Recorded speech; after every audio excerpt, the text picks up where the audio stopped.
The Gen Z Housemaid Episode 14. There comes a time in a man's life that he takes a strong decision. Chief Okolo's mind is made up.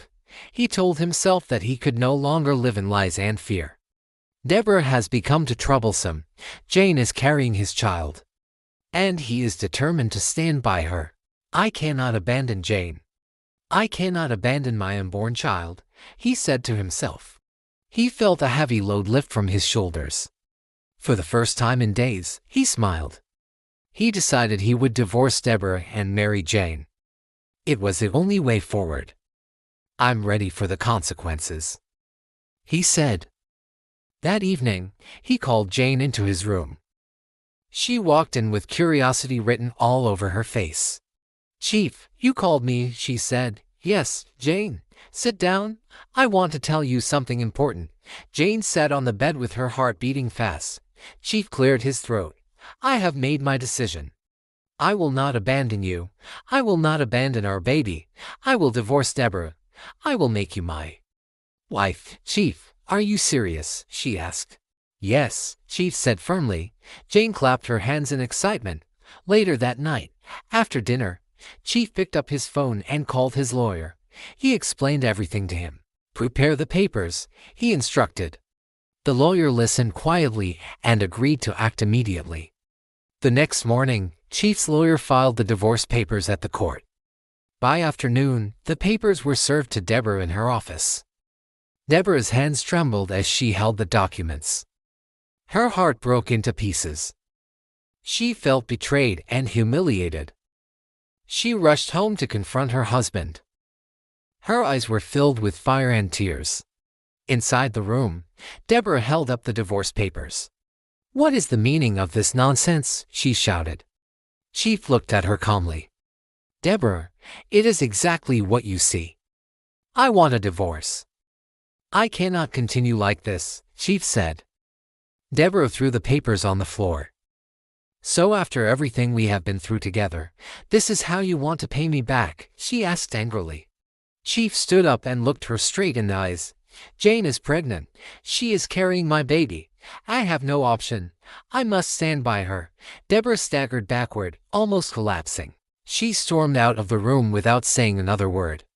She went straight to the kitchen where Jane was sipping juice and scrolling on her phone. Deborah's footsteps were making loud noises. She slammed the kitchen door. Jane looked up lazily. Deborah pointed at her with anger. So you are the one destroying my marriage. You are the one who got pregnant for my husband, she said. Jane laughed. She dropped her phone and laughed mockingly. Yes, madam. And what will you do about it? Chief loves me now. You are old. Your time is over, said Jane. Jane did not stop. She stood up and folded her arms. Look at you, Deborah. You are old and dried up. What do you expect? Chief needs a young woman like me. Someone who can give him another child. Someone who can satisfy him. Stop deceiving yourself. You cannot compete with me, Jane said. Deborah's eyes turned red. But she forced herself to remain calm. Jane, listen to me carefully. You think you are wise. You think you have won. But you will regret this pregnancy. You will regret taking my husband. I promise you that, Deborah said. That night, Deborah did not sleep. She lay awake on her bed, turning from one side to the other. The words Jane said kept ringing in her head. You are old. You cannot compete with me. Her anger grew like fire. She thought about her husband, about Jane, about the disgrace she was facing. Tears rolled down her eyes, but she quickly wiped them away. She sat up and looked at herself in the mirror. No, I cannot let them get away with this. They have mocked me enough. I will not take it. I will fight back, Deborah said. The next morning, Deborah dressed up quietly and left the house without telling anyone where she was going. She went straight into town and entered a small shop at the corner. A friend had told her about the secret shop.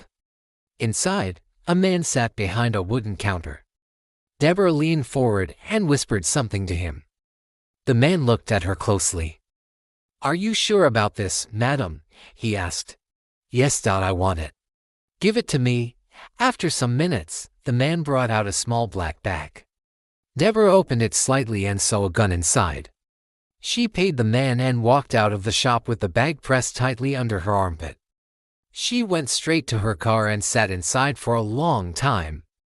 She held the bag on her laps and kept looking at it. "This is the only way," she said to herself. She started the car and drove back home slowly. On her way, she kept imagining how she would use the gun. She thought of Jane's mocking laughter. She thought of Chief's betrayal. The anger inside her grew stronger. By evening, Deborah was back in the house. She went upstairs and locked her room. She placed the black bag on her bed and opened it again. She removed the gun and stared at it for a long time. She raised it slightly, as if testing her courage. "Yes, this is what they deserve. They cannot disgrace me and go free. Chief cannot betray me and think he will live happily. Jane cannot mock me and think she will take my place. I will show Chief Okolo and Jane that they can't joke with me." Watch out for episode 15 at Aksaki.